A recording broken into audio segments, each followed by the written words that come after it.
Property will, property को वसीयत बनाना क्यों हो ज़रूरी। इस वीडियो में हम बात करेंगे जो आपकी प्रॉपर्टी होती है उसे वसीयत बनाना ज़रूरी क्यों होता है। चलिए शुरू करते हैं। विल, हम सभी ने कभी ना कभी किसी मूवी या फिर कोई और जगह पर वसीयत का नाम सुना होगा, लेकिन क्या आप जानते हैं कि वसीयत बनाना बेहद ज़रूरी है। आपको वसीयत बना लेना चाहिए। आइए जानते हैं कि आपको अपनी वसीयत में क्या लिखना चाहिए। जब भी आप 18 साल की उम्र पार कर लेते हैं तब आप वसीयत बना सकते हैं। अगर आपके पास संपत्ति है या फिर कोई जीवन बीमा, आप वसीयत बनाने के लिए सक्षम हो जाते हैं। इसके लिए आपको मानसिक रूप से स्वस्थ होने की ज़रूरत है। वसीयत को लेकर हर किसी की अलग अलग राय होती है। कई लोग मानते हैं कि वसीयत नहीं बनाना चाहिए, ये झंझट का काम है। वहीं कई लोग वसीयत बनाते हैं। अब सवाल ये उठता है कि वसीयत बनानी चाहिए या नहीं बनानी चाहिए। अगर हाँ तो वसीयत कैसे बनाएं। वसीयत ज़रूरी क्यों होता है। वसीयत बनाना काफ़ी ज़रूरी है। आपको वसीयत ज़रूर बनवा लेना चाहिए। इसका सबसे स्पष्ट वजह है कि अगर संपत्ति के मालिक के मौत के बाद किसी भी तरह का कोई विवाद से दूर रहने के लिए वसीयत होना ज़रूरी है। हमने कई मूवी या फिर आसपास पड़ोस के घर में ज़मीन जायदाद को लेकर लड़ते हुए देखा है। इस तरह के विवाद को दूर करने के लिए वसीयत बहुत काम में आती है। मौत कभी भी बताकर नहीं आती है। ऐसे में आपको अपने बच्चे के लिए वसीयत बनानी ही चाहिए।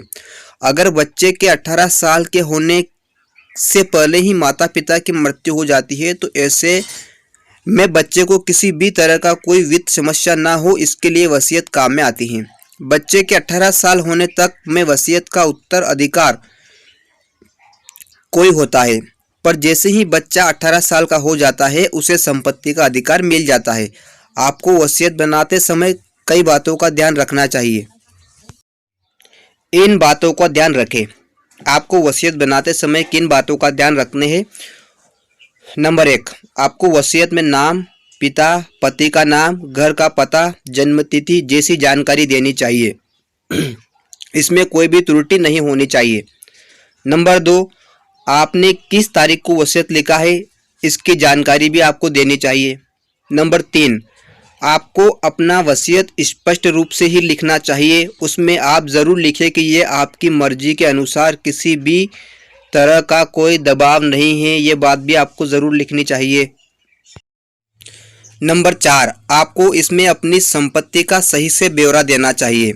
साथ ही आप उस संपत्ति का अधिकार किसे दे रहे हैं इसकी भी आपको जानकारी देना चाहिए। नंबर 5, आप वसीयत में कोई गवाह के साइन ज़रूर करवाएं और वसीयत की एक कॉपी कोई सुरक्षित जगह पर रख देवें। नंबर 6, आप अपनी वसीयत को कितनी बार भी बदल सकते हैं। इसके लिए आपको कोई स्टेप शुल्क नहीं देना होगा।